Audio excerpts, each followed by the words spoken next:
Karena saya juga masih penasaran nih tentang beberapa hadis yang ternyata selama ini diketahui tapi ternyata hadisnya dhaif. Kira-kira masih ada lagi Kak hadis yang sering disebut sama penceramah? Betul. Jadi ada salah satu hadis yang ini sangat masyhur juga. Bahkan tidak jarang penceramah besar dai kondang itu juga masih menyampaikan. Bahkan yang mungkin di YouTube di mana, bahkan di lapangan itu banyak sekali yang menyampaikan. Jadi salah satu hadis yang sangat masyhur di bulan Ramadan itu dinisbatkan kepada Rasulullah mengatakan bahwa awal syahr Ramadan rahmah. Jadi awal syahr Ramadan, bulan Ramadan itu rahmah. Hari-hari yang penuh dengan rahmanya Allah. Kemudian wa awsatuhu maghfirah. Pertengahannya itu maghfirah. Ada ampunan di situ. Wa akhiruhu itqum minan nar. Dan akhirnya, bagian akhirnya Ramadan itu pembebasan dari api neraka. Jadi nabagi Ramadan kan anggaplah 30 hari. Nabagi 10 hari pertama katanya rahmah. 10 hari kedua maghfirah. 10 hari ketiga itu itqum minan nar, pembebasan dari api neraka. Nah, ini juga hadis dhaif. Sayangnya hadis ini hadis dhaif. Kenapa bisa Kak? Maksudnya masalahnya di mana? Masalahnya ada di dua tempat. Dari segi sanad dan matan. Dari segi sanadnya, hadis ini sebenarnya hadis yang sangat panjang. Diriwayatkan oleh sahabi Salman Al-Farisi. Nah, nanti letak lemahnya di sini. Jadi Salman Al-Farisi adalah sahabat. Kemudian ada salah satu kibarut tabi'in di sanad ini namanya Sa'id ibnul Musayyab atau bisa juga Sa'id ibnul Musayyib. Beliau yang meriwayatkan dari Salman Al-Farisi. Sedangkan mereka ini tidak pernah ketemu. Berarti ada ingkita sanad kan? Ada ingkita sanad. Karena mereka tidak pernah ketemu, jadi bagaimana caranya bisa datang? Betul. Padahal zaman dulu belum ada WhatsApp. Betul kan? Oh, jadi di sini terputus sanadnya. Itu dari segi matan Kak? Dari segi matan, ini juga bertentangan dengan hadis sahih. Apa tuh? Ini kan, jadi nanti saya sampaikan hadisnya.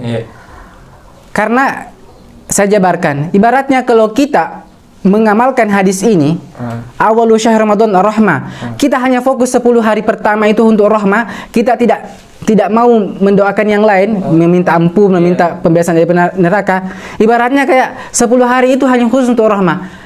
Kenapa kita tidak langsung saja 1 hari kita langsung berdoa tiga-tiganya? Padahal bisa. Iya betul. Seakan-akan ini Ramadan terbagi jadi 3 sesi. Betul ya. Lantas bagaimana nih kalau orang terlambat tahu? Ibaratnya lewat mi 10 rahmah, baru tahu.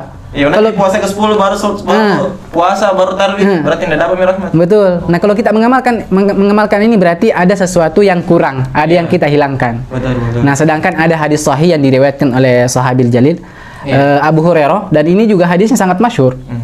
Sangat masyhur. Mengatakan bahwa karena Rasulullah SAW yaqul, "Idza kana awwalu lailatin min syahri Ramadan, suffidati syayatin wa maradatul jin." Ketika tiba awal malam pertama dari bulan Ramadan, maka syaitan dan jin akan dibelenggu. Ini kan hadisnya masyhur kan? Wa ghulliqat abwabun nar falam yufta minha babun. Dan pintu-pintu neraka akan ditutup dan tak ada satu pintu pun yang dibiarkan terbuka. Wa futihat abwabul jannati falam yughlaq minha bab. Dan pintu-pintu surga akan dibuka dan tidak ada satu pintu pun yang tertutup. Fayunadi munadi. Maka sang penyeru akan berseru. Siapa itu? Malaikat akan berseru. Ya baghiyal khair aqbil. Wahai para pencinta kebaikan, yang pencari kebaikan, maka teruskanlah mencari kebaikan. Wa ya baghiyasy syarr aqsir. Wahai pecinta keburukan atau pencari keburukan, berhentilah. Kenapa? Apa alasannya berhenti? Karena di bulan suci Ramadan ini walillahi utaqa'um minan nar. Karena sesungguhnya Allah Subhanahu wa taala di bulan Ramadan itu memiliki atau memberikan pembebasan dari api neraka kepada hamba-hambanya. Berarti selama bulan Ramadan. Selama bulan Ramadan, lanjutan. Bukan hanya di tengahnya atau di awalnya atau di akhirnya, bukan, tetapi wazalika kulla lailatin, setiap malam. Betul. Setiap malam. Jadi 30 malam. 30 malam itu jadi mulai dari malam pertama sampai akhir semuanya Iya. Itu ya magfirah ada, rahmah ada, itqu minar ada. Jadi bukan hanya dibagi-bagi 10 pertama rahmah, 10 tengah-tengah magfirah, 10 akhir itqu minar, tidak, dari awal. Dari awal sampai akhir itu ketiganya digabungkan. Baik. Rahmah langsung ada, Iya. magfirah langsung ada, itqu minar langsung ada. Itu setiap malam dari malam pertama sampai akhir bulan Ramadan. Iya, yang masalah ini Kak, rincian-rincian begini biasanya jarang dijelaskan Nah. di mimbar-mimbar ceramah tarwi. Karena mungkin mereka hanya masih menjumpai hadis doifnya. Karena ini paling mudah didapatkan memang. Iya, jadi maksudnya bagaimana paling Kak, maksudnya untuk masyarakat awam ketika ada penceramah yang menyampaikan hadis doif, bagaimana maksudnya bagaimana mereka menyikapi dan bagaimana mengamalkannya? Betul, betul. Apakah hadis doif ini memang tidak bisa diamalkan atau ada cara-caranya? Bagus, ini pertanyaan yang sangat berisi dan mantap. Iya. Ya, ini teman-teman notice ini karena ini sangat pasti sangat bakalan dibutuhkan. ketemu juga dengan hadis doif nanti. Nanti jadi misalnya yang kita kan terbiasa disuguhi dengan hadis-hadis doif yang tadi yang Iya. sudah sangat masyhur. Iya. Lantas bagaimana amalan kita yang berlandaskan dengan hadis doif-doif yang tadi? Apakah diterima atau tertolak? Dan bagaimana hukumnya mengamalkan hadis doif tadi? Iya. Jadi ulama memberikan jawaban. Jadi Iya, betul, Kak. jadi ulama dalam mengamalkan hadis doif Iya. ada beberapa pendapat. Ada 2 pendapat. Setidaknya 2 pendapat. Yang pertama mengatakan bahwa tidak boleh sama sekali mengamalkan hadis doif. Itu secara mutlak. Siapa yang berpendapat seperti ini? Iya.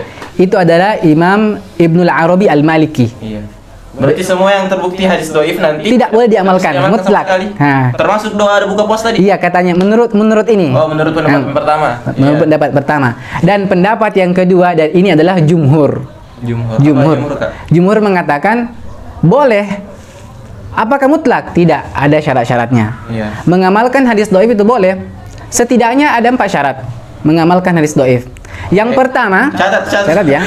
Yang pertama, hadis doif boleh diamalkan ketika yang pertama fi fadhail amal, dalam amalan-amalan yang Iya. mulia, kebaikan, misalnya perintah-perintah kebaikan lah, fadhail amal boleh, selagi bukan berkenaan tentang halal dan haram atau masalah akidah.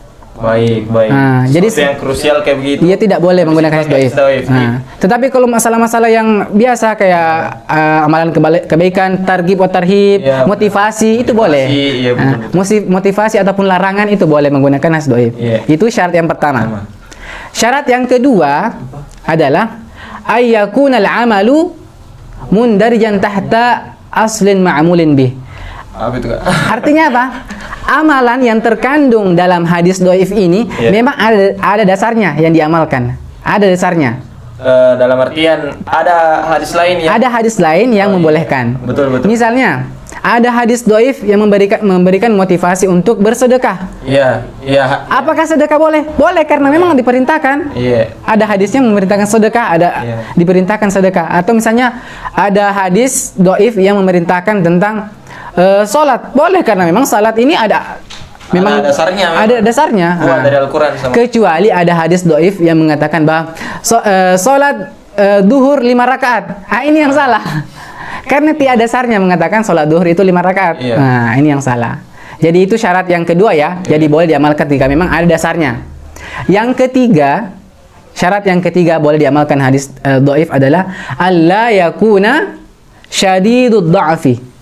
Hadis itu tidak boleh lemah sekali. Lemah sekali maksudnya bagaimana? Dalam artian apa? Ada kriteria hadis dikatakan lemah sekali. Yang pertama dari segi sanad. Iya.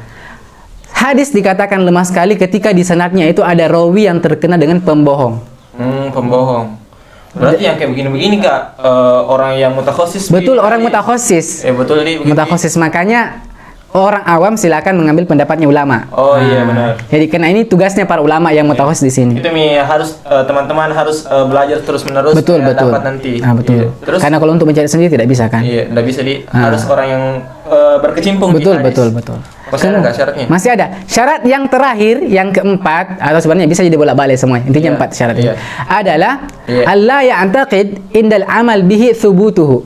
Ketika mengamalkan hadis ini, jangan meyakini bahwa Rasulullah betul-betul mengatakan. Oh, yang kayak tadi. Betul, sama kata tadi yang di awal, doa berbuka puasa, betul. Ya Allah, Nah, jadi ketika mengamalkan, itu jangan meyakini bahwa Rasulullah betul-betul mengucapkan hadis ini. Tetapi bal al-ihtiyat sebagai bentuk kehati-hatian. Maksudnya apa ihtiyat di sini?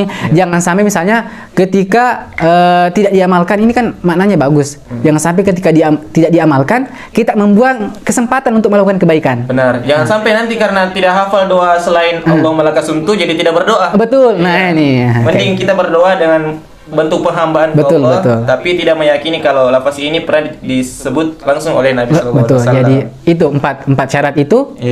Dibolehkannya mengamalkan hadis dhaif. Jadi tidak mengapa teman-teman atau siapapun pemirsa yang melihat ini, ketika sudah terbiasa dengan mengamalkan hadis-hadis dhaif, tidak mengapa, tetap diterima insya Allah. Selagi tidak meyakini bahwa itu betul-betul Rasulullah yang mengamalkan. Siap. Baik, sobat Wawasan, kita cukupkan dulu sampai di sini. Terima kasih. Saya berharap konten ini bisa bermanfaat untuk teman-teman yang nonton dan tebarkan manfaat ini ke halayak yang lebih luas supaya kita bisa belajar sama-sama, supaya banyak kesalahpahaman yang bisa diluruskan. Sampai ketemu di konten Tanya Ustaz selanjutnya. Jangan lupa subscribe dan nyalakan lonceng notifikasi kalau bisa supaya tidak ketinggalan seluruh insight dari Ramadan Helwa ini. Baik, assalamualaikum warahmatullahi wabarakatuh. Waalaikumsalam.